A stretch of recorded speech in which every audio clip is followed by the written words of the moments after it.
পুনঃ সৰ্বজানন্তা আমি মোৰ সমতি কৃপালু শ্ৰীমন্ত শংকৰদেৱ পৰম গুৰুজনাই কলিৰ কৰাল গ্ৰাসৰ পৰা জীৱ তৰি যাবৰ উপায় একমাত্ৰ নিৰ্গুণ নিৰাকাৰ কৃষ্ণ তত্ত্বৰ সগুণ সাকাৰ ৰূপ শ্ৰীকৃষ্ণ অনন্ত কোটি নামৰ এক নামত শৰণ গ্ৰহণ কৰাৰ যি নীতি নিৰ্দেশনা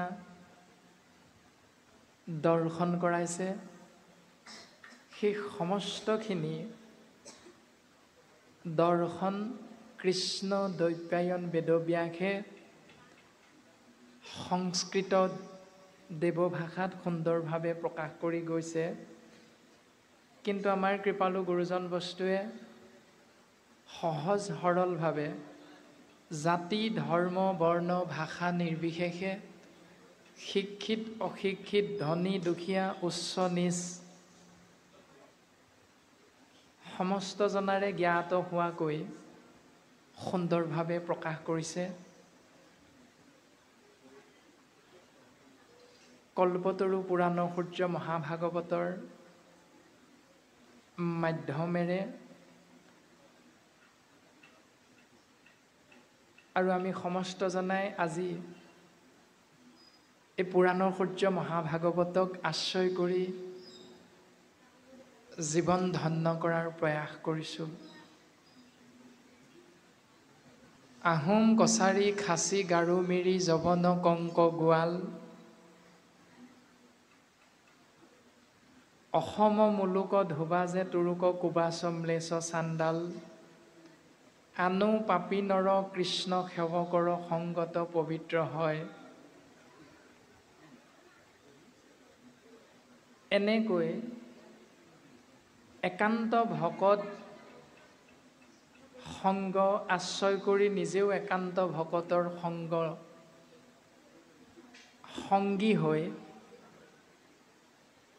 নিৰ্গুণ কৃষ্ণদেৱৰ গুঞ্জক আশ্ৰয় কৰি এই সংসাৰৰ পৰা সুখে বৈকুণ্ঠে চলয় যে বৈকুণ্ঠলৈ সুখেৰে যাব পৰা দৰ্শন গুৰুজনাই দি থৈ গৈছে।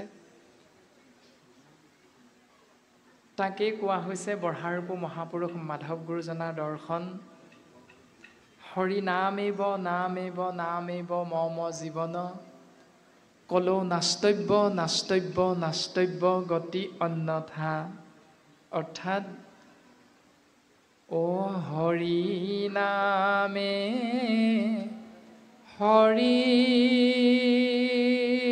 নামে হৰি নামে সাৰ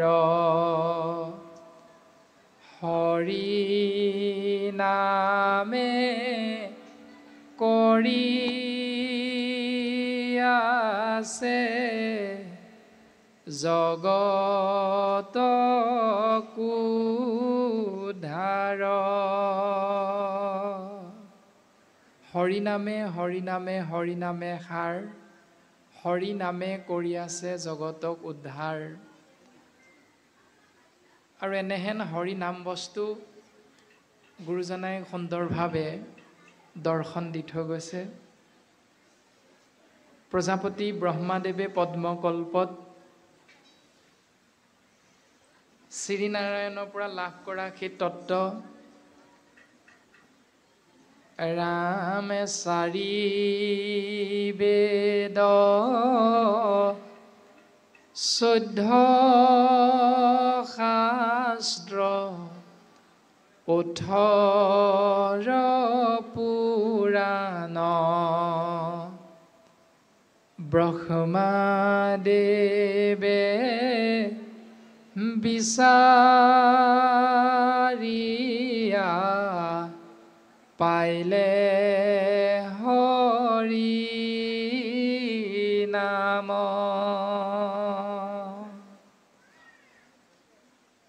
ব্ৰহ্মাদেৱে বিচাৰি পালে কেৱল এটাই নাম, সেয়া হ'ল কৃষ্ণ বিষ্ণু হৰিৰাম, জগত প্ৰসিদ্ধ নাম। আৰু মাধৱ গুৰুজনে দৰ্শন দিছে, চাৰিও বেদৰ চাৰি অক্ষৰ হাৰ কাঢ়ি আনি ব্ৰহ্মাদেৱে বেকত কৰিয়া থৈলা নাৰায়ণ বাণী। ঋক যজু অথৰ্ব সাম, এই চাৰি বেদৰ পৰা চাৰি অক্ষৰ নাৰায়ণ। সেহি নাৰায়ণ নাম লয়া, শুদ্ধ কৰোঁ আমি চিত্ত কায়া, হৰি সন্তোষৰ কাৰণ আন নাজানি।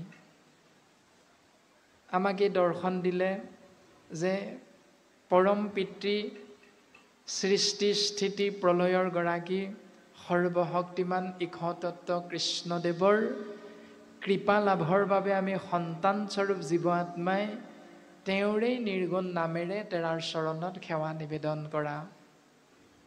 এই সুন্দৰ দৰ্শন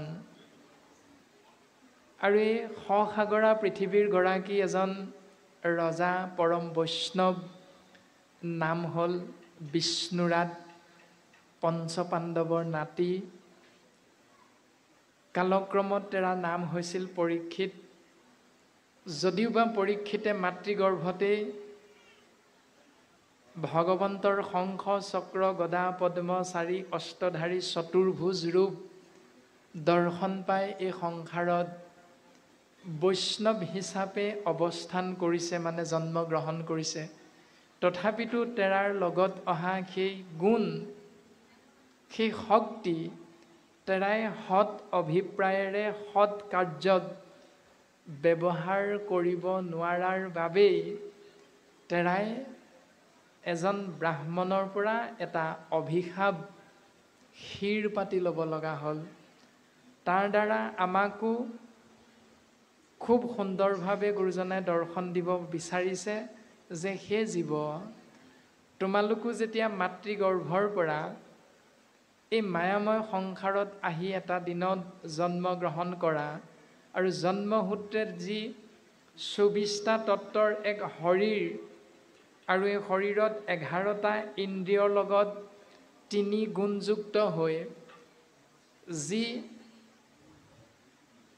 ব্যৱস্থা তোমালোকে পালনৰ বাবে জীৱন যাপনৰ ক্ষেত্ৰত এই পৃথিৱীখনত ইঠাইৰ পৰা সিঠাইলৈ ইটো কৰ্মৰ পৰা সিটো কৰ্মক আশ্ৰয় কৰা, তাৰ মাজত যদি তোমালোকেও তোমালোকৰ বাক্য, শৰীৰ, মন আৰু চিত্তৰ দ্বাৰা কোনোবাখিনিত যদি ভুল হৈ যায়, তেতিয়াহ'লে মনত ৰাখিবা, তোমাৰ জন্ম ব্ৰাহ্মণ কুলত হ'লেও, তোমাৰ জন্ম ক্ষত্ৰিয় কুলত হ'লেও, তোমাৰ জন্ম বৈশ্য আৰু শূদ্ৰ য'তেই নহওক, তোমাৰ শিক্ষাগত অৰ্হতা যিমানেই নহওক, তুমি যিমান ধন সম্পত্তিৰ গৰাকী নোহোৱা, কোনো কথা নাই, এই সংসাৰত তোমাৰো এদিন পৰম গতিৰ বিপৰীতে অধোগতি হ'ব। যেনেকৈ পৰীক্ষিতৰ হৈছে অপৰাধ কৰ্মত, কিন্তু পৰীক্ষিতে সঠিক সময়ত সঠিক চিন্তাৰ বাবে এজন পৰম গুৰুৰ সন্ধান লাভ কৰিলে, নাম হ'ল শুকদেৱ। আৰু সেই শুকদেৱৰ কৃপাধন্য হৈ গোবিন্দ মহাপ্ৰভু কৃষ্ণ গোসাঁই নিৰ্গুণ নামত কায় বাক্য মন একচিতে শৰণাপন্ন হ'ল আৰু এই সংসাৰৰ পৰা গৃহস্থী ধৰ্ম পালন কৰিও তেৰাই পৰম মুকুতি সাধন কৰিব পাৰিলে। তেনেধৰণে আমাকো গুৰুজন বস্তুৱে ভাগৱতৰ পদচন্দ, ছবিচন্দ, দুলৰি আদিৰ মাধ্যমেৰে কাহিনীৰ জৰিয়তে খুব সুন্দৰভাৱে উপদেশ প্ৰদান কৰিছে যে এইটো কৰিলে বা এনেধৰণে আগবাঢ়িলে এনেধৰণৰ ব্যৱস্থাৰ মাজত তোমালোক সোমাব লাগিব আৰু তোমালোকে বিচৰা ধৰণে মংগল লাভ কৰিব নোৱাৰিবা বা বিচৰা ধৰণে তোমালোকে মংগল লাভ কৰিব পাৰিবা আদি বিভিন্ন আখ্যান, উপাখ্যান, কাহিনী, উপকাহিনীৰ জৰিয়তে গুৰুজনা আমাক সেই দৰ্শন দিব বিচাৰিছে। আৰু আজি আমি আশ্ৰয় কৰিবলৈ বিচৰা হৈছে পঞ্চম স্কন্ধত তেনে এজন এই পৃথিৱীৰ পৰম বৈষ্ণৱ স্বৰূপ ৰজা নাভি, আৰু এই নাভি ৰজা আছিল অপুত্ৰকা, তেওঁৰ কোনো পুত্ৰ নাছিল। শৌকগুৰুৱে ৰজা পৰীক্ষিতৰ আগত প্ৰকাশ কৰিছে, সেই ৰাজন পৰীক্ষিত, আজি তোমাক আমি এজন পৰম বৈষ্ণৱৰ কাহিনী ক'ম, নাম হ'ল নাভি। ভাৰত বৰিষে ভৈলন্ত নৃপতি বৈষ্ণৱ অতি পবিত্ৰ। বৈষ্ণৱৰ ভিতৰত এজন পবিত্ৰ পৰম বৈষ্ণৱ স্বৰূপ এই ভাৰতবৰ্ষৰে এজন ৰজা, নাম হ'ল নাভি। তেওঁ পত্নীগৰাকীৰ নাম আছিল মেৰু দেৱী। তান মহিষী ভৈলন্ত ৰূপে গুণে অনিন্দিত। তেওঁৰ এগৰাকী পত্নী আছিল, নাম হ'ল মেৰু দেৱী। তেওঁ ইমানেই ৰূপে গুণে ধুনীয়া আছিল, জাকত জিলিকা আছিল, তেওঁৰ সমান দ্বিতীয় এগৰাকী ৰূপে গুণে অনিন্দিতা অতুলনীয় এই সংসাৰত সেই সময়ত নভৈল সন্ততি চিন্তা কুলআতি পাছে থিৰ কৰি চিত্ত। সসাগৰা পৃথিৱীৰ একছত্ৰী সম্ৰাট হৈও এগৰাকী ৰূপে গুণে অতুলনীয় পত্নীৰ স্বামী হোৱা স্বত্তেও বা পত্নী থকা স্বত্তেও নাভি ৰজাৰ এটা দুখ আছিল। দুখ হ'ল যে তেওঁ অপুত্ৰকা, তেওঁৰ পুত্ৰ নাই। আৰু আমাৰ সমস্ত জনাৰে জ্ঞাত ভাগৱত এনে এক উত্তম শাস্ত্ৰ, যাক আশ্ৰয় কৰিলে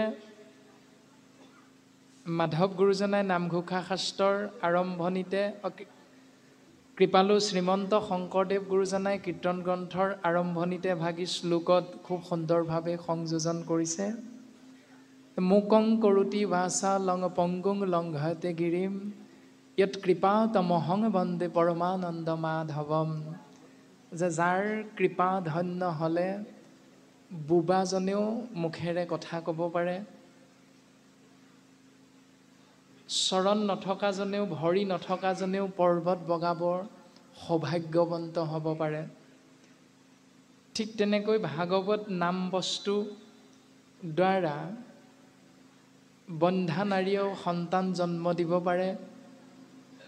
ভাগৱতৰ আশ্ৰয়ৰ মাধ্যমেৰে এটি জীৱই অমংগলৰ পৰা মংগল, এই পৰম সত্যক আশ্ৰয় কৰিব পাৰে। আৰু তাৰেই দৰ্শন হিচাপে আমাক নাভি ৰজাৰ কাহিনীৰ মাধ্যমেৰে গুৰুজনাই প্ৰকাশ কৰিছে যে সসাগৰা পৃথিৱীৰ গৰাকী হৈও এগৰাকী সুন্দৰী পত্নী থকাৰ পাছতো ৰজাৰ এটা দুখ আছিল, সেয়া হ'ল তেওঁ অপুত্ৰকা। আৰু এটি পুত্ৰ সন্তানৰ কামনা কৰি দ্বিজ গণ আনি যজ্ঞ আৰম্ভিলা, নানা দ্ৰব্য কৰি সাজ, দেৱৰো দেৱতা হৰিক যজিলা পুত্ৰ কামে মহাৰাজ। পুত্ৰ কামনা কৰি সৃষ্টি স্থিতি প্ৰলয়ৰ গৰাকী কৃষ্ণ তত্ত্বৰ কৃপা লাভৰ বাবে ব্ৰাহ্মণসকলক আবাহন কৰি আনি এক যজ্ঞ আৰম্ভ কৰিছে। আৰু সেই যজ্ঞৰ বাবে প্ৰয়োজনীয় সমস্ত দ্ৰব্য বস্তু সম্ভাৰ বিভিন্ন স্থানৰ পৰা আনি একঠাই কৰিছে। দেশ কাল দ্ৰব্য পাত্ৰ সুদক্ষিণা, মন্তৰো নাহিকে ক্ষীণ, সাংগু পাংগে যজ্ঞ কৰি লন্ত ৰাজা নভৈল অংগতহীন। ইমান সুন্দৰভাৱে তেওঁ সেই ব্যৱস্থাটো পালন কৰিছে যে কোনোজন ব্যক্তিয়ে তেওঁক সেই কৰ্মটোত ভুল ধৰিবৰ বাবে অকণমানো তেওঁ সুৰুঙা ৰখা নাই। ইমান নিপুণভাৱে তেওঁ সেই পুত্ৰ কামনাৰ যজ্ঞ আৰম্ভ কৰিছে। আৰু যজ্ঞৰ বিষয়ে একাদশ স্কন্ধত কৃষ্ণ উদ্ধৱ সংবাদৰ মাজত খুব সুন্দৰভাৱে প্ৰকাশ হৈছে। মুত চিত্ত দিয়া যিটো কৰৈ ধৰ্ম কৰ্ম, তাৰে নাম যজ্ঞ সখী কৈলো নিষ্টবাক। যে সেই উদ্ধৱ তুমি মনত ৰাখিবা যে মুঠ চিত্ত অৰ্পণ কৰি যিজনে কৰ্ম কৰে, ধৰ্ম ব্যৱস্থাৰ দিশটো সুন্দৰভাৱে পালন কৰে, তাৰ নামেই হ'ল যজ্ঞ।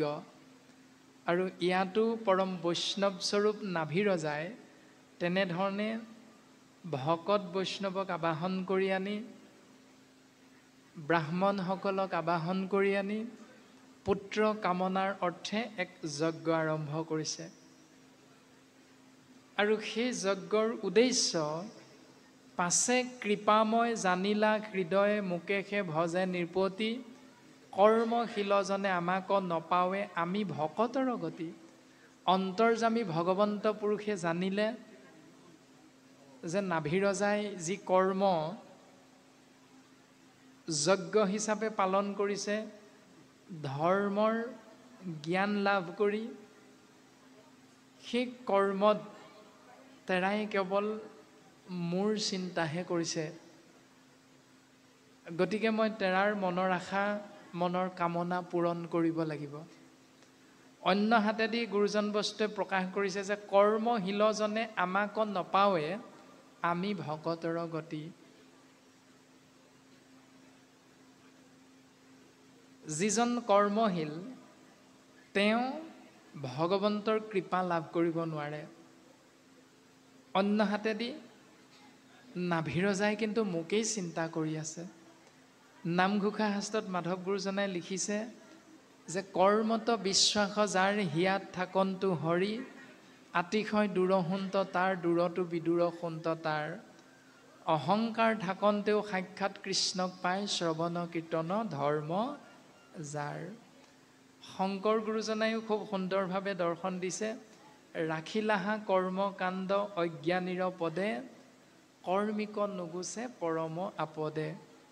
অজামিল উপাখ্যানত যম ৰজাৰ দ্বাৰা দূতৰ আগত প্ৰকাশ কৰা সেই গুণাৱলীত এই কৰ্মকাণ্ডৰ দৰ্শনটো প্ৰকাশ কৰিছে। আৰু এনেধৰণে কৃপালু গুৰুজন বস্তুৱে কৰ্ম মাৰ্গ, জ্ঞান মাৰ্গ, ভক্তি মাৰ্গৰ দৰ্শন আংশিক আমাক প্ৰকাশ কৰি গ'ল যে আমি যদি কৰ্মকাণ্ড মাৰ্গক আশ্ৰয় কৰোঁ তেতিয়াহ'লে শাস্ত্ৰই সিদ্ধান্ত দিছে কৰ্মশীলজনে আমাক নপাৱে আমি ভকতৰ গতি। আমি কেৱল ভকতৰহে গতিদাতা, অভকতৰ গতিদাতা নহয়। অভকত বুলি নাই কোৱা যদি বৰ্তমান কৰ্মশীল বুলি শব্দ ব্ৰহ্মই আমাক অভকতৰ দৰ্শনটোকে প্ৰকাশ কৰিছে।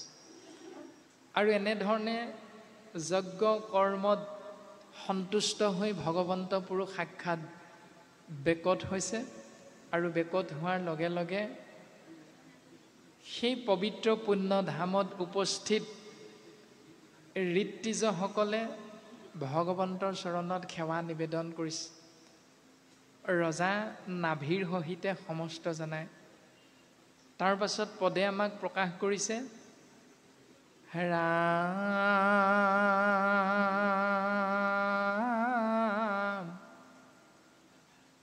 হেন ৰূপে প্ৰভু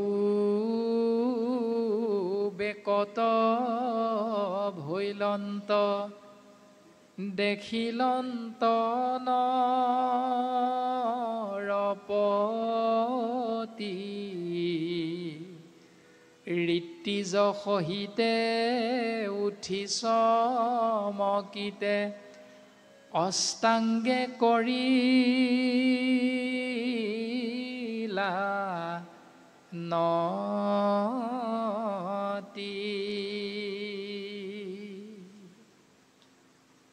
ঋষিমুনিসকল, ব্ৰাহ্মণসকল, নাভিৰজা আৰু তেওঁৰ ধৰ্মপত্নী মেৰুদেৱী সমস্তজনে ভগৱন্তৰ চৰণত সেৱাভাগ নিবেদন কৰিছে। হে ৰাম ৰাম নানা উপহাৰে হৰিক পুজিলা আনন্দৰ নাহি পাৰ দৰিদ্ৰ সকলে যেন বিকলে পাইলে কৰত্ন ভাণ্ডাৰ।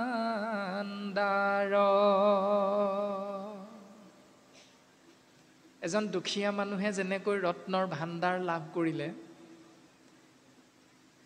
কোনোদিন 100 টকা বা 500 টকা বা 1000 টকা ভালকৈ চুই চাবলৈ নোপোৱা এজন ব্যক্তিয়ে যেতিয়া 50,000 1 লাখ টকা একেলগে পাই যাব, তেতিয়া তেওঁৰ মনটো কেনেকুৱা হয় এই কথাটো আমাৰ প্ৰত্যেকৰে জ্ঞাত। ঠিক তেনেকৈ ভগৱন্ত পুৰুষক যজ্ঞ কৰ্মৰ জৰিয়তে সন্মুখতে প্ৰকট হোৱা দেখি ঋত্বিজসকল আৰু নাভিৰজা সহিতে তেৰা ধৰ্মপত্নী মেৰুদবী আটাইতকৈ আনন্দিত হৈছে, অতিশয় আনন্দিত হৈছে। পাছে দ্বিজগণে স্তুতি আৰম্ভিলা, নৃপতি কৰি ভনে অনিৰুদ্ধ হুয়া মন শুদ্ধ, ডাকি বোলা হৰি হৰি হৰি ৰাম ৰাম ৰাম ৰাম। অতিশয় আনন্দিত হৈ ৰজাক আগ কৰি তেৰা সমস্তই ভগৱন্তৰ চৰণত কৃতাঞ্জলি সেৱাভাগ নিবেদন কৰিছে। আৰু আমি সমস্ত জনা মনুষ্যৰ প্ৰতি গুৰুজনাই কৈছে, উচ্চ কণ্ঠে হৰি হৰি ৰাম ৰাম কৃষ্ণ কৃষ্ণ বিষ্ণু বিষ্ণু এই নামেৰ ভগৱন্তক চিন্তা কৰা। তাৰ পাছত পদবন্ধে প্ৰকাশ কৰিছে, অৰিত্ৰী জবদতি শুনা প্ৰভু দামোদৰ, ত্ৰিভুৱনে পূজ্যতম তুমিহি ঈশ্বৰ। ৰজাক আগত ৰাখি ঋত্বিজসকলে কৈছে, ব্ৰাহ্মণসকলে যে সি প্ৰভু তুমি শুনাচোন, স্বৰ্গ মৰ্ত্য পাতাল এই লোকালোকত তুমিয়ে হলা ঈশ্বৰ, তুমিয়ে হলা সমস্ত জীৱৰ উপাস্য তত্ত্ব, মানে পূজ্যতম পূজনীয় তত্ত্ব। কিয়নো তুমি হলা পৰিপূৰ্ণ কামবাসা, জগতক ব্যাপী ভকতৰ পূজালোৱা, সাক্ষাতে তথাপি। কিয়নো তুমি হলা পৰিপূৰ্ণ, আমি হলো অপূৰ্ণ। আমাৰ কিবা নহয় কিবা এটা দুখ আছে, কিবা নহয় কিবা এটা পাবলৈ ইচ্ছা আছে, কিন্তু ভগৱন্তৰ পাব লগাও নাই, দিব লগাও নাই। কাৰো ওচৰত ধাৰো নাই, কাৰো ওচৰৰ পৰা পাব লগাও নাই। সেইকাৰণে ভগৱন্তক কোৱা হৈছে পৰিপূৰ্ণ, পূৰ্ণ ব্ৰহ্ম, আৰু আমি হলো অপূৰ্ণ। ভগৱন্ত হল কাম, মানে পৰিপূৰ্ণ কাম, আমি হলো অপূৰ্ণ কাম। এতিয়া পৰিপূৰ্ণ হৈ আছে যদিও ঋত্বিজসকলে সেৱা নিবেদন কৰি প্ৰকাশ কৰিছে, প্ৰভু তুমি যদিও সম্পূৰ্ণ হৈ আছা, তথাপিতো কিন্তু তুমি তোমাৰ ভক্তৰ দ্বাৰা আগবঢ়াই দিয়া সেৱা তুমি গ্ৰহণ কৰা প্ৰভু। কিন্তু প্ৰভু আমি তোমাৰ সেৱক যদিও ৰামে স্তুতি কৰিবাক শক্য, অ নাহিকে আমাৰ নমো নমো মন্ত্ৰে মাত্ৰ কৰো নমস্কাৰ।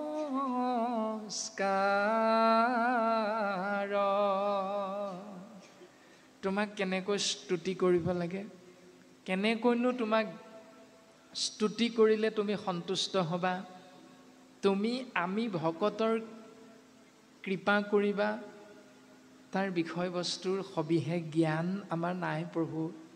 তথাপিতো তোমাৰ চৰণত আমি সেৱা নিবেদন কৰিছোঁ, নমস্কাৰ কৰিছোঁ তোমাৰ নামে। মাধৱ গুৰুজনাই কৈছে, কি দিয়া পুজিম প্ৰভু চৰণে মুৰাৰী, তোমাৰ সেৱাৰ বস্তু নাপালোঁ বিচাৰি। হে প্ৰভু, তোমাক কেনেকৈ সেৱা কৰিব লাগে আমি সেই বস্তুৱে ব্ৰহ্মাণ্ডত বিচাৰি পোৱা নাই। আৰু সেই বস্তুৰ নাম কৈছে যিবিলাক আমি সচৰাচৰ ব্যৱহাৰ কৰোঁ।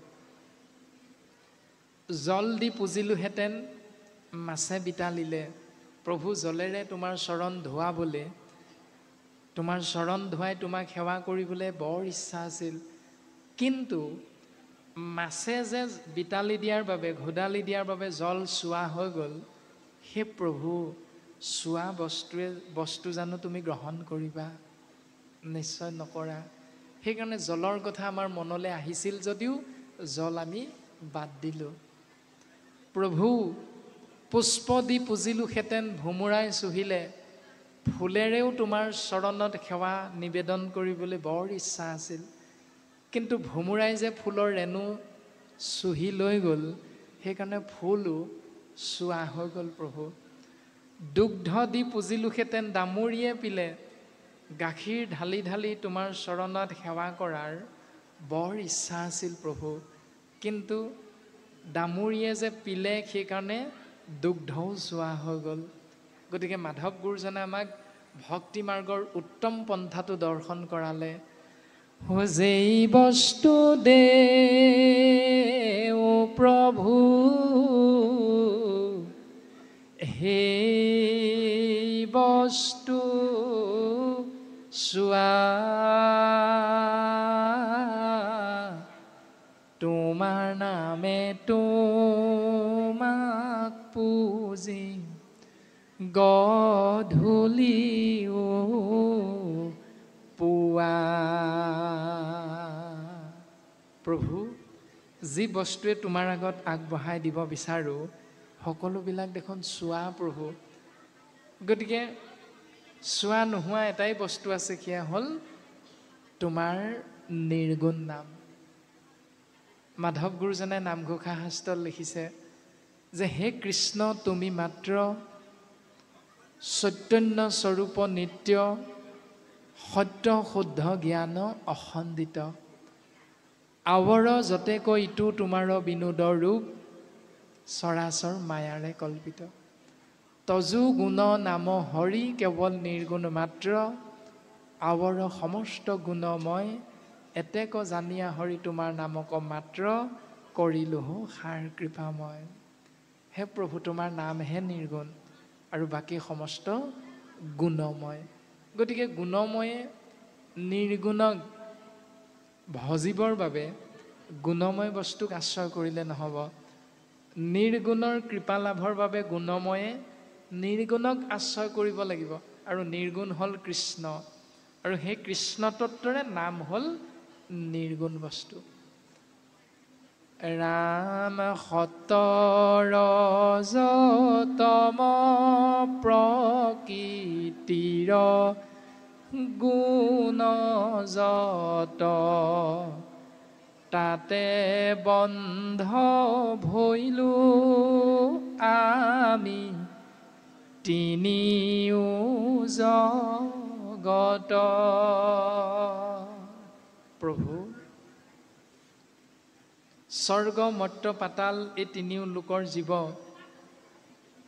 যিহেতু তোমাৰেই সন্তান, সেইকাৰণে প্ৰকৃতি স্বৰূপা ২৪ তত্বৰে গঠিত শৰীৰত অৱস্থান কৰি থকা আমি আত্মাস্বৰূপ জীৱতত্বই তোমাৰেই সৃষ্টি সত ৰজ তম তিনি গুণৰ মাজত আমি বান্ধ খাই আছোঁ। প্ৰভু, আৰু সেইকাৰণে আমি কি পৰতন্ত্ৰ, আমি তুমি স্বতন্ত্ৰ ঈশ্বৰ, প্ৰকৃতিত পৰ তিনি গুণৰ ওপৰ। প্ৰভু, আমি পৰতন্ত্ৰ, আমি স্বাধীন নহয়। তুমি কিন্তু স্বতন্ত্ৰ, আৰু তুমি হলা ঈশ্বৰ। আৰু তোমাৰ দ্বাৰা সৃষ্টিয়ে প্ৰকৃতিত থকা তিনি গুণ সত ৰজ তম, যিহেতু তোমাৰ দ্বাৰা সৃষ্টি হৈছে, সেইকাৰণে তুমি এই তিনি গুণৰ ঊৰ্ধ্বত প্ৰভু, কিন্তু আমি এই তিনি গুণৰ মাজত আবদ্ধ হৈ আছোঁ। প্ৰভু, ঐ এতেকে তোমাৰ ৰূপ নাহি নিৰূপণ বৰ্ণাই বাৰ সামৰ্থ হৈবেক কোন জন এতেকে প্ৰভু তোমাৰ ৰূপ নিৰ্ণয় কৰিব পৰা আমি নহয়, সেই ক্ষমতাৰ আমি গৰাকীও নহয়। বৰ্ণাই বাৰ সামৰ্থ্য হৈবেক কোনজন আমি তোমাৰ ৰূপ বৰ্ণনা কৰিব পৰা শক্তি সামৰ্থ্যৰ গৰাকী নহয় প্ৰভু। কিন্তু লীলা কথা তব অমৃতৰ নদী কণাই একমাত্ৰ তাৰ পান কৰে যদি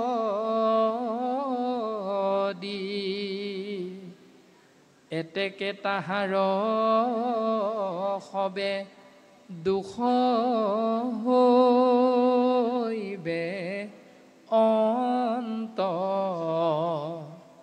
তোমাৰ স্বৰূপ কোনে জানে ভগৱন্ত।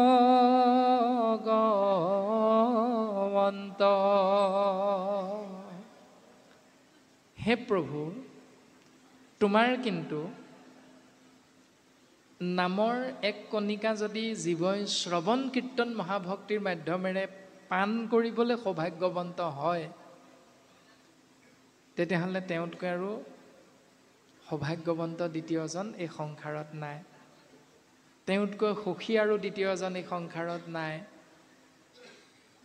এনেধৰণে ঋত্বিজসকলে মানে ব্ৰাহ্মণসকলে ভগৱন্তৰ দুখানি অভয়চৰণত মনৰ ভাৱনাটো সেৱাস্বৰূপে আগবঢ়াই দিছে। এতিয়া আমাৰো তেনেকুৱা হয়, বোলে বাপ কৃষ্ণ কৃষ্ণ বুলি কৈ আছা, হৰি হৰি বুলি কৈ আছা, বিষ্ণু বিষ্ণু, ৰাম ৰাম, যাদৱ যদুনন্দন, মাধৱ মধুসূদন, ইমান কৃষ্ণদেৱৰ নাম লৈ আছা, কৃষ্ণক দেখুৱাই দিয়াচোন ক'ত আছে।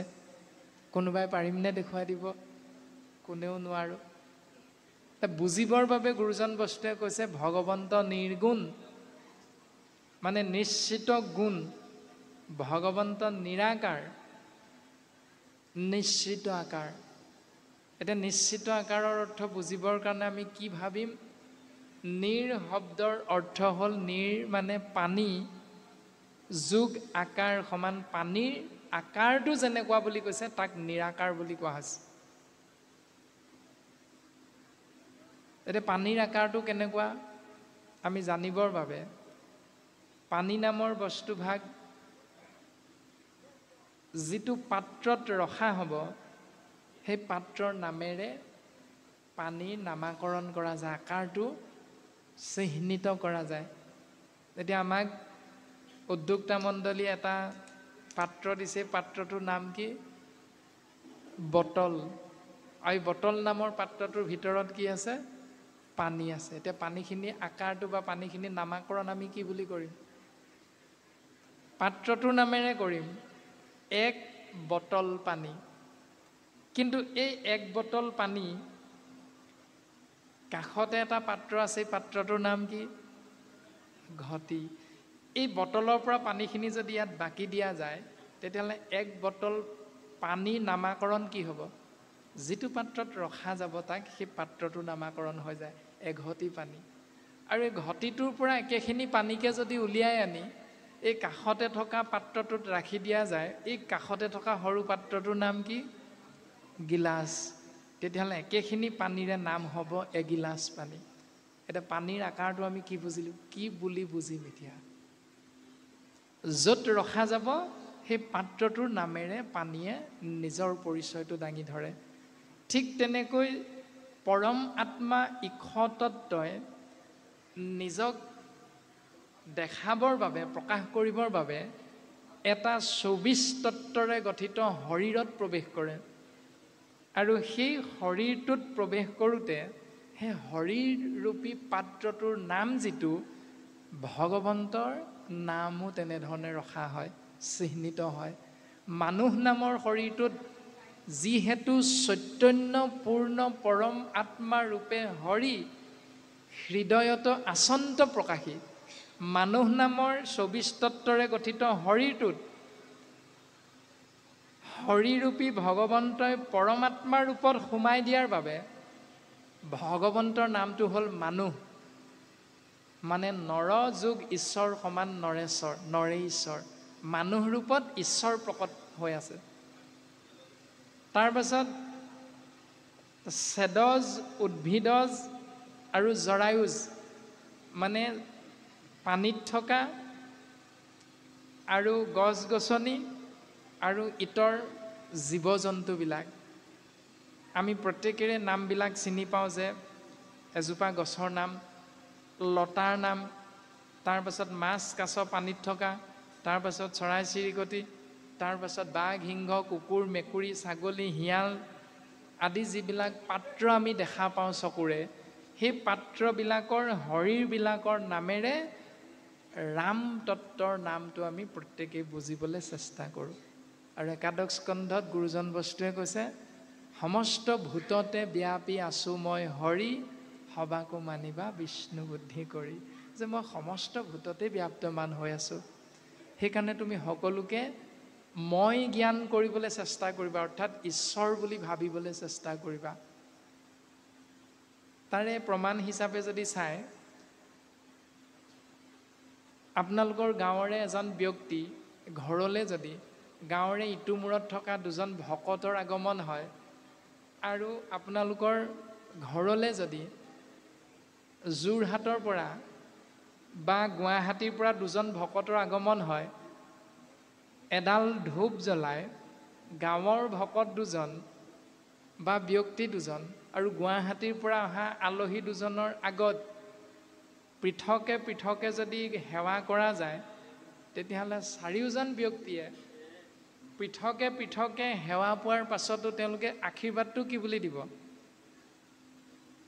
অ হৰি অ ৰাম বুলিয়ে ক'ব। কোনেওতো বেলেগ শব্দ এটা নকয়। যিমান দূৰৰে নহওক, তোমাৰ চিনাকি হওক অচিনাকি হওক, কোনো কথা নাই। সেইকেইজনক সেৱা কৰাৰ লগে লগে তেওঁলোকে এটাই মুখেৰে উচ্চাৰণ কৰিব, কেৱল অ হৰি অ ৰাম, বা জয় ৰাম বোলা, জয় হৰি বোলা। মাত্ৰ ঈশ্বৰৰ নামটো আশ্ৰয় কৰিয়ে সেৱাভাগ গ্ৰহণ কৰিব, ঈশ্বৰলৈ আগবঢ়াই দিব। এইটো আমাৰ প্ৰত্যেকৰে জ্ঞান। আমি প্ৰত্যেকেই কম বেছি পৰিমাণে কথাখিনি বুজি পাওঁ। আৰু বৰ্তমান পদবন্ধে ক'লে যে এতেকে তোমাৰ ৰূপ নাহি নিৰূপণ, বৰ্ণাই বাৰ সামৰ্থ্য শৈবেক কোনজন। হে প্ৰভু, তোমাৰ ৰূপ আমি বৰ্ণনা কৰিব পৰা শক্তি আমাৰ নাই। সেইকাৰণে ভগৱন্তৰ অনন্ত কোটি নামৰ এক নাম হ'ল নিৰাকাৰ। নাৰায়ণ, নাৰ মানে হ'ল পানী, যোগ অয়ন মানে হ'ল শুই থকা, শয়ন কৰি থকা। পানীত শুই থকাৰ বাবে, শয়ন কৰি থকাৰ বাবে ভগৱন্তৰ অন্য এটি নাম হ'ল নাৰায়ণ। পানীৰ যিটো ৰূপ আমি বুজিবৰ বাবে চেষ্টা কৰিম, ভগৱন্তৰো ৰূপ একে তেনেধৰণেই সমস্ত ভূততে তেৰা ব্যাপ্তমান হৈ আছে। আৰু তাকে আশ্ৰয় কৰি ঋত্বিজসকলে প্ৰকাশ কৰিছে, হে প্ৰভু, তুমি জীৱৰ মংগলৰ অৰ্থে জগতৰ মংগলৰ বাবে, বৰ্গীয় জ মানে জন্ম, গ মানে গতি, দন্তীয় ত মানে তৎক্ষণাৎ, জন্ম মৃত্যু প্ৰাকচক্ৰৰ পৰা জীৱক উদ্ধাৰ কৰিবৰ বাবে তুমি যি নীতি নিয়মৰ মাধ্যমেৰে সংসাৰত অৱতাৰ ধাৰণ কৰা, সেই অৱতাৰবিলাকত তোমাৰ যি গুণ যশ প্ৰকাশ হয়, সেই গুণ যশ নাম অমৃত যদি আমি কণা এক মাত্ৰ তাৰ পান কৰে, যদি তাৰ যদি এক কণিকাও পান কৰিব পৰা যায়, এতেকে তাহাৰ সবে দুখ হৈব অন্ত, তোমাৰ স্বৰূপ কোনে জানে ভগৱন্ত। তেতিয়াই সেই আশ্ৰয় কৰা ব্যক্তিজন হৰিধাৰী জীৱতত্ত্ব ঈশ্বৰৰ মংগল কৃপা লাভ কৰে। প্ৰভু, তোমাৰ স্বৰূপ, স্ব মানে নিজৰ, তোমাৰ যিটো প্ৰত্যক্ষ ৰূপ, নিজৰ ৰূপ, প্ৰকৃততেনো তুমি কোনটো ৰূপত থাকা, এই ৰূপটো জানিবৰ বাবে আমাৰ কাৰো শক্তি নাই প্ৰভু। এই বুলি ঋত্বিজসকলে সেৱা নিবেদন কৰিছে। তাৰ পাছত প্ৰকাশ কৰিছে ৰাম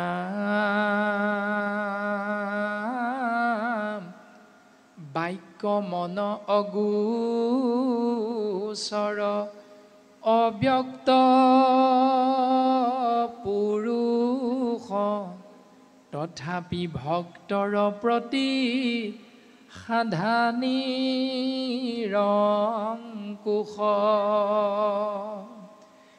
বাক্যৰ দ্বাৰা তোমাৰ কথা কৈ কৈ আমি তোমাক দেখুৱাই দিব নোৱাৰোঁ। বাপ কৃষ্ণ বুলি কওকচোন, বাপ ৰাম বুলি কওকচোন, বাপ হৰি বুলি কওকচোন। বোলে ৰাম বুলি ক'লোঁ, কি হ'ল কথা, কৃষ্ণক নেদেখিলোৱে দেখোন। তাৰমানে বাক্যৰ দ্বাৰা তেওঁৰ নাম ল'লেও তেওঁক আমি দেখুৱাই দিব নোৱাৰোঁ, এই কথাটো প্ৰকাশ হৈছে।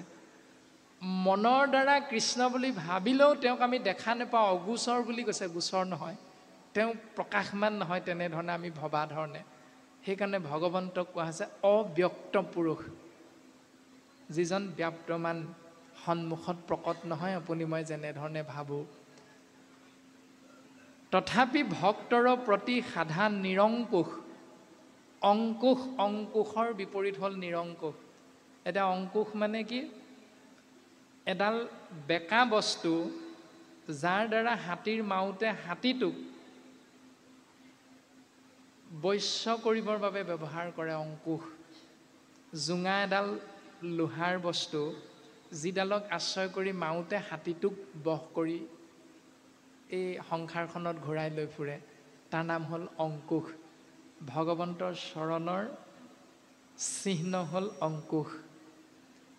এতিয়া বৰ্তমান ক'লে তথাপি ভক্তৰ প্ৰতি সাধা নিৰংকুশ, মানে তুমি দেখা নিদিয়া, তোমাক বাক্যৰে চিঞৰি থাকিলেও, তোমাক মনেৰে ভাবি থাকিলেও, তোমাৰ ৰূপটো জানিব নোৱাৰোঁ যদিও, তুমি কিন্তু ভকতৰ মনৰ কামনাটো পূৰণ কৰা প্ৰভু। সেইটোকে কোৱা হৈছে নিৰংকুশ। ৰামে কোমল তুলসী দল জলে পূজা কৰে, কুশ কিশলয় দেন্ত পৰম সাদৰে। জয় জয় নাৰায়ণ বুলন্ত প্ৰেমত, এতে কতে তুষ্ট তুমি হোৱা ভগৱন্ত। অভকত জনে পূজে নানা উপহাৰে, দণ্ড ছত্ৰ বাদ্য যন্ত্ৰ চিৰল চামৰে। কালদেশ পাত্ৰ দ্ৰব্য মন্ত্ৰ সদাচাৰ, একো অংগে নুহিহীন শিশৱ পূজাৰ। তথাপিতো তাক তুমি নকৰা গ্ৰহণ, হেন সে ভকতি প্ৰিয় তুমি নাৰায়ণ। হে প্ৰভু, ভকতজনে কেৱল তোমাৰ নামটোহে লয়, তুমি তাতে নিৰংকুশ গতি প্ৰদান কৰি দিয়া ভকতৰ প্ৰতি। কিন্তু অভকতজনে তোমাৰ আগত দণ্ড ছত্ৰ বাদ্য যন্ত্ৰ আদি ব্যৱহাৰ কৰি কৰি তোমাক স্তুতি কৰে। আকৌ কাল দেশ পাত্ৰ দ্ৰব্য মন্ত্ৰ সদাচাৰ একো তেওঁলোকে বাদ নেপেলায়, তৎসত্বেও তথাপিতো তাক তুমি নকৰা গ্ৰহণ, হেনকে ভকতি প্ৰিয় তুমি নাৰায়ণ। তুমি কেৱল ভকতৰ প্ৰিয়, অভকতে যিমান দিলেও তুমি গ্ৰহণ নকৰা। এটা সৰু চিন্তা আমি কৰি চাব পাৰোঁ। অকণমান আগতে এগৰাকী আয়ে বৰগীত পৰিৱেশন কৰিছিল খুব সুন্দৰভাৱে। আমি তেৰাৰ চৰণ কমলতো মান্য অনুসাৰে ভক্তিৰ সহভাগী নিবেদন কৰা হৈছে। আমি তেৰাৰ সেই দৰ্শনটো মাত্ৰ টানি অনাহে হৈছে ইয়ালৈ, তেৰাই আকৌ কথাটো ব্যক্তিগতভাৱে নিজৰ ফালে টানি নিব নালাগে। আমি তেৰাক কোৱা নাই, তেৰাই পৰিৱেশন কৰা ব্যৱস্থাটোৰ কথাহে ক'বলৈ যোৱা গৈছে। যে এজন নামাচাৰ্যই যেতিয়া নাম আশ্ৰয় কৰে, নাম প্ৰসংগ বুলি যে কৰে, এগৰাকী আয়ে হওক, এজন ভকতেই হওক, যেতিয়া নাম প্ৰসংগ কৰে, নাম প্ৰসংগৰ আৰম্ভণিতে ভগৱন্তক স্তুতি কৰে তেওঁ হৃদয়ৰ পৰা। তাৰ নাম হ'ল বৰগীত। প্ৰথমে এভাগ বৰগীত গায়, পুৱাৰ বৰগীত বা আগবেলাৰ বৰগীত, তাৰপৰা দুপৰীয়া পাঁচবেলাৰ বৰগীত, তাৰপিছত গধূলি বা সন্ধিয়াৰ বৰগীত। এনেধৰণে গুৰুজনাই সুন্দৰভাৱে সময়ে সময়ে ঈশ্বৰক স্তুতি কৰাৰ কিছুমান নীতি নিয়ম দিছে। আৰু যিগৰাকী আয়ে বৰগীতভাগ সুন্দৰভাৱে পৰিৱেশন কৰিলে, তাত সোণত সুৱগা চৰাবৰ বাবে তিনিভাগ বাদ্য সংগত কৰা হ'ল। সেয়া হ'ল, প্ৰথম বাদ্যভাগ হ'ল খোল, দ্বিতীয় বাদ্যভাগ হ'ল তাল, 3 নম্বৰ বাদ্যভাগ হ'ল বাঁহী। তিনিজন আছে, তিনিওজনেই তিনিভাগ বাদ্য সংগত কৰি ঈশ্বৰক সেৱা কৰিছে জগতৰ মংগলৰ বাবে। কিন্তু একেভাগী বৰগীতকে যেতিয়া নামাচাৰ্যজনে গায়, পৰিৱেশন কৰে, তেতিয়া তেওঁ খোল বাদ্যভাগ তাত বজায় নে নবজায়? নবজায়। বাঁহী বাদ্যভাগ তাত বজায় নে নবজায়? নামাচাৰ্যই যেতিয়া নাম লয়, বৰগীতভাগ যেতিয়া পৰিৱেশন কৰে, নিশ্চয় খোল, তাল, বাঁহী, নেগেৰা একো তাত সেই বৰগীত ভাগত সেই মুহূৰ্তত একো আশ্ৰয় কৰা নাযায়। তৎসত্ত্বেও নাম প্ৰসংগভাগ বৰ সুন্দৰ হয়। তাৰমানে ইয়াত আমি বুজিবৰ বাবেহে মাত্ৰ কথাটো টানি অনা হৈছে। আইগৰাকীয়ে আকৌ ভাবিব নালাগে, বাপ দুজনে ভাবিব নালাগে যে প্ৰাণজিৎ নামৰ শৰীৰটোৱে অভকতৰ কথাটো টানি আনি আমাক আকৌ অভকত বুলি কৈছে নি। এইটো আকৌ ভাবিব নালাগে। ব্যক্তিগতভাৱে এনেধৰণে তেৰা সমস্তই নিজৰ ফালে কথাটো টানি নিনিব। মাত্ৰ আমি বুজাবৰ বাবেহে পৰিৱেশনৰ দৰ্শনটো প্ৰকাশ কৰা হৈছে যে অভকতসকলে খোল, নেগেৰা আদিকে আশ্ৰয় কৰি কি বৰ্ডলৈকে বৰ্তমান ব্যৱহৃত হৈছে দিহানাম পৰিৱেশনৰ ক্ষেত্ৰত, গুৰুজনাৰ অপূৰ্ব সৃষ্টি ভাওনা পৰিৱেশনৰ ক্ষেত্ৰত কিমান কিমান বাদ্য সংগত কৰাৰ পাছতো শাস্ত্ৰই কৈছে যে 7 ভাগী বৰসবাহৰ মূল্য হ'ল এভাগ ভাওনা। অসমীয়া সমাজত আমাৰ প্ৰবাদ আছে এইটো। তেনে ক্ষেত্ৰত 7 ভাগী বৰসবাহৰ এভাগ বৰসবাহতে আজিলৈকে আপুনি মই ধুতি পাঞ্জাবী পিন্ধি ভকতেনো কি কৰে তাৰ বুজ ল'বলৈ আজিলৈকে গৈ পোৱা নাই। তেনে ক্ষেত্ৰত 7 ভাগ বৰসবাহৰ মূল্যৰ এভাগ ভাওনাত গৈ হৰণ ভজন নোলোৱাকৈ আপুনি মই নাটভাগ গায়নৰ আসনখনত বহি আপোনাৰ মোৰ কণ্ঠটো সুন্দৰ হ'ল বুলিয়ে আপুনি আমি বায়ন হৈ গ'লোঁ, গায়ন হৈ গ'লোঁ। সেইটো শাস্ত্ৰসন্মতে যুক্তিসংগত হয়নে? নিশ্চিত ৰূপত নহয়।